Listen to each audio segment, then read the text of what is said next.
perbuatan di luar hukum, melanggar hukum. Polisi melakukan tindakan. Sudah puluhan tahun aku tinggal di Desa Bojong, Kelapa Nunggal, Bogor.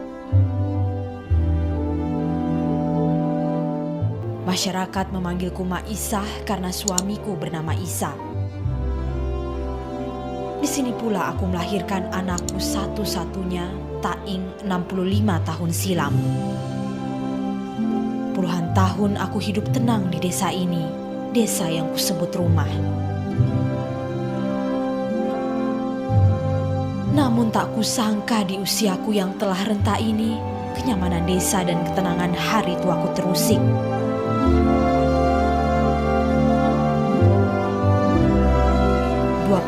November 2004, suasana desa memanas. Ratusan warga berkumpul. Mereka melakukan aksi menolak tempat pembuangan sampah yang dibangun di desa kami.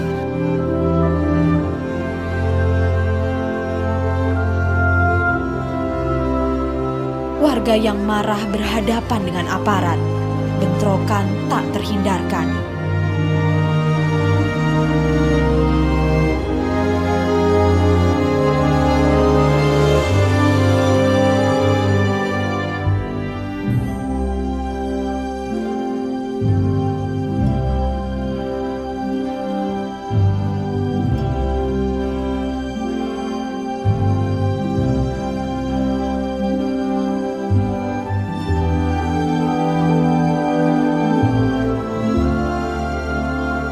Suara tembakan aparat begitu menakutkan. Korban pun berjatuhan. 5 orang tertembak dan seorang terluka di kepala. Sedikitnya 17 penduduk desa ditangkap. Aku tak tahu kenapa mereka harus ditangkap. Yang aku dengar, Kapolda Jabar mengatakan bahwa aksi di TPST Bojong bukan murni dari warga. Menurut aparat, ada pihak lain yang memanas-manasi warga.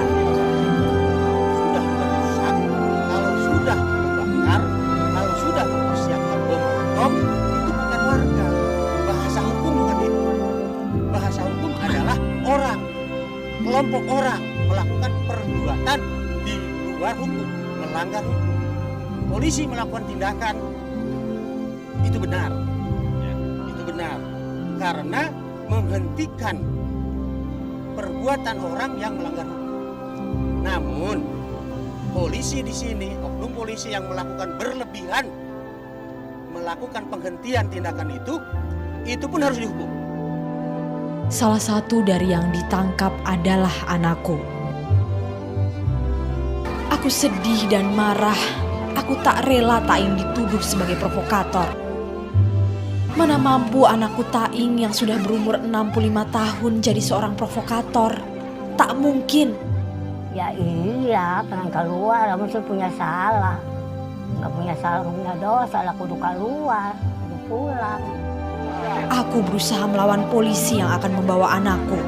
Tak ada rasa takut sama sekali waktu itu. Enggak takut dia, ya emang ngebela anak kita. Emang kita salah, mau takut ya. Iya. Namun apa daya, tubuh rentaku tak mampu menahan aparat-aparat itu.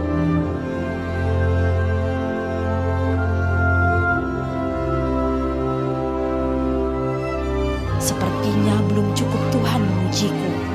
Setelah anakku ditangkap, cucu tertuaku Ipang terus diburu polisi.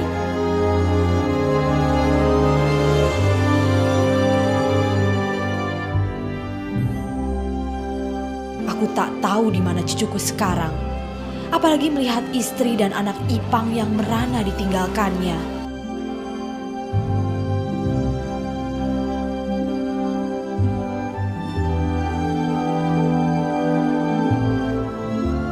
Pulang, Cina pulang.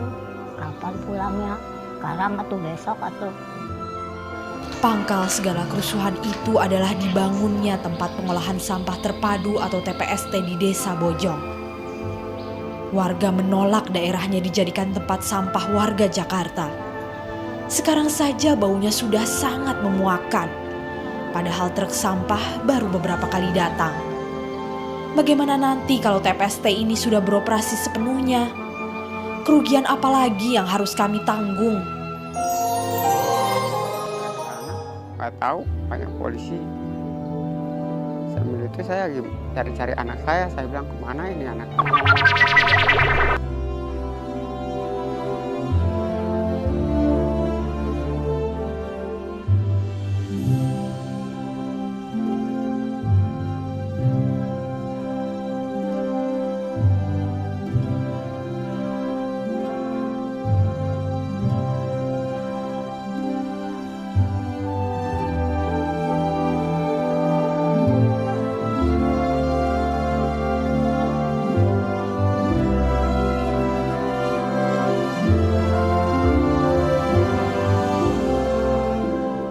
Minun misalnya, tetanggaku ini pergi ke lokasi TPST untuk mencari anaknya Mia Andriani.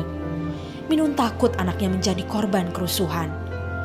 Ternyata malah Minun sendiri yang menjadi korban. Polisi menendang rusuknya hingga pingsan.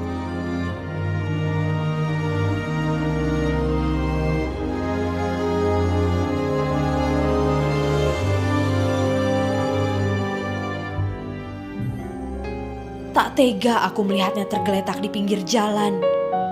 Ketika sadar, Minun sudah di bangsal sebuah rumah sakit di Cilengsi. Bahkan Minun tak tahu keningnya robek hingga harus dijahit. Udah di rumah aja. Pas ingat anak saya sekitar jam berapa tuh nggak tahu udah. Kok saya bilang ini ramai bener. Suara apa? Senapan apa suara petasan saya bilang ini. Nah, pas saya ke sana nggak tahu banyak polisi. Sambil itu saya lagi cari-cari anak saya bilang kemana ini anak saya.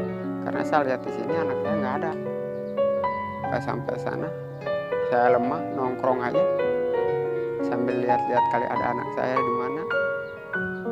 Nggak tahu spontan keluar dari TPST itu orang begitu banyak berhamburan. Saya nongkrong aja karena posisi saya sadar saya ini kurang sehat, hari juga nggak mungkin kuat. Begitu saya bangun jalan nggak tahu udah ada yang hantam dari belakang, wah saya jatuh dan nggak ingat apa-apa lagi. Aku juga tak tahu siapa yang membawa Minun ke rumah sakit. Aku hanya mendengar kabar dari orang-orang yang datang ke rumah kami yang dijadikan posko peduli warga Bojong. Tapi Minun beruntung tidak dijadikan tersangka. Begitu sembuh, Minun langsung diperbolehkan pulang. Tapi bukan berarti tendangan itu tak berpengaruh. Dulu sewaktu sehat, untuk biaya hidup sehari-hari Minun membantu ibunya membuat kukusan yang dijual di pasar Rp1.000 sebuahnya. Namun kini tidak bisa lagi. Sejak kena tendang polisi, kondisi tubuhnya melemah. Untuk berjalan ke belakang saja susah. Dia sangat mudah kecapean.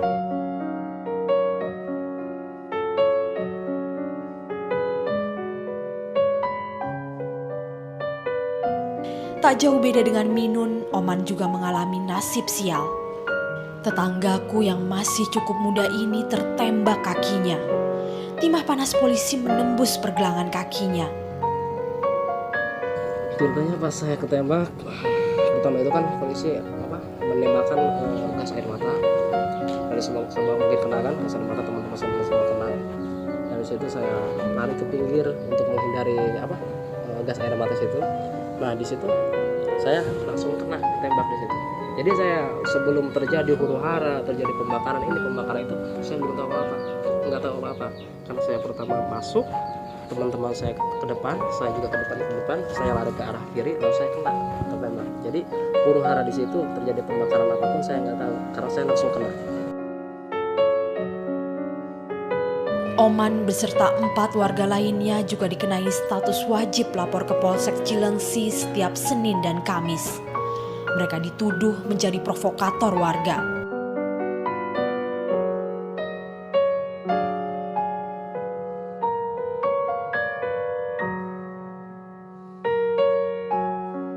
Oman memang termasuk warga yang anti pembangunan TPST itu.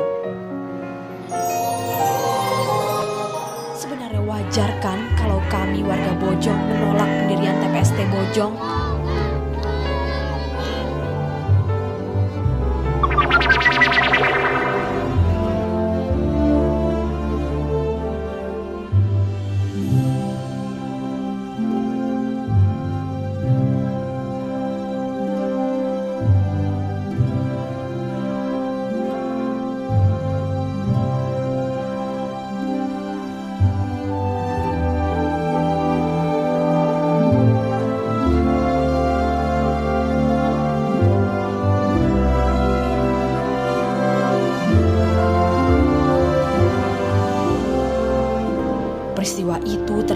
masih berbuntut panjang.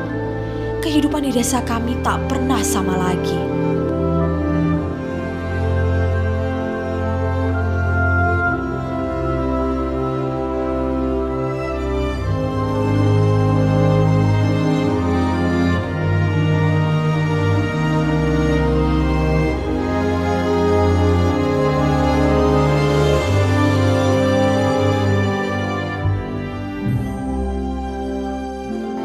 Wanita harus rela ditinggal suaminya. Anak-anak kecil dipaksa menyaksikan pameran tindak kekerasan aparat. Bahkan mereka mulai ikut-ikutan bertindak brutal.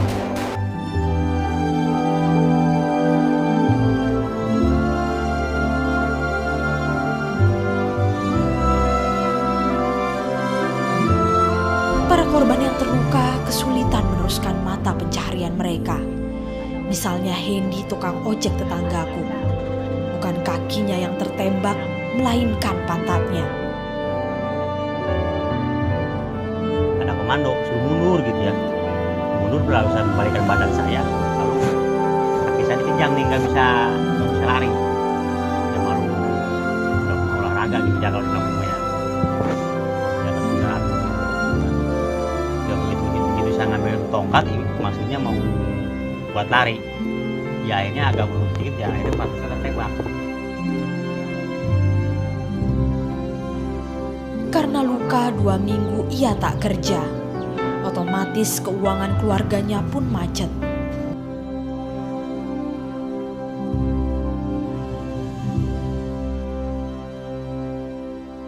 Terganggu. Orang biasanya lancar, dia tiap bulan ada yang ambil motor, sekarang nggak ada semenjak gini gitu. Biasanya kan saya nerima uang 400, 200 itu dikasih suami saya. Sekarang enggak. Kerusuhan itu juga menimbulkan trauma yang dalam bagi warga desa Bojong, terutama istri dan anak korban yang luka dan tertangkap.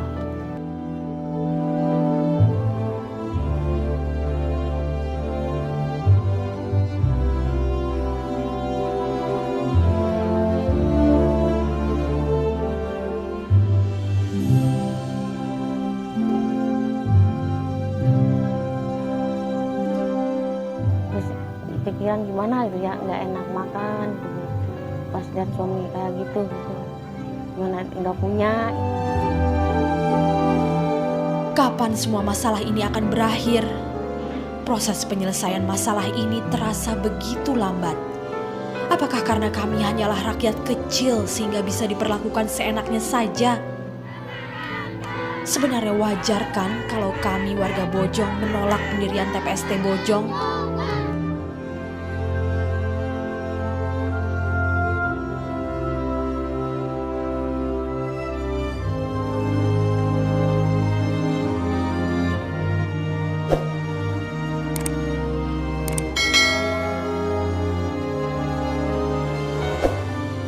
Tutup aja, jangan datang. Tutup, masa mau bawa kemana kek? Hati nurani saya menginginkan bahwa TPST ini ditutup. Kalau kepengen saya sih ditutup. Kepengen saya ditutup. Tutup. Saya minta ditutup kalau mengenai TPST. Saya minta.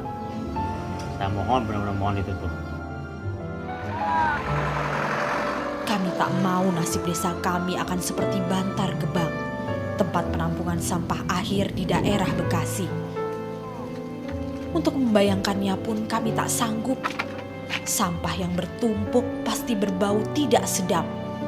Belum lagi kekotoran itu pasti mengundang penyakit. Walaupun pemerintah berjanji TPST Bojong ini berteknologi canggih, kami tetap tak percaya. Saat uji coba saja, sampah yang dikirim sudah menimbulkan bau yang menyengat. Apalagi nanti kalau sudah benar-benar beroperasi. Kami tak mau daerah kami yang sejuk tercemar oleh bau busuk sampah orang lain. Semoga keadilan mampu ditegakkan dan teror hilang dari desa kami yang tercinta.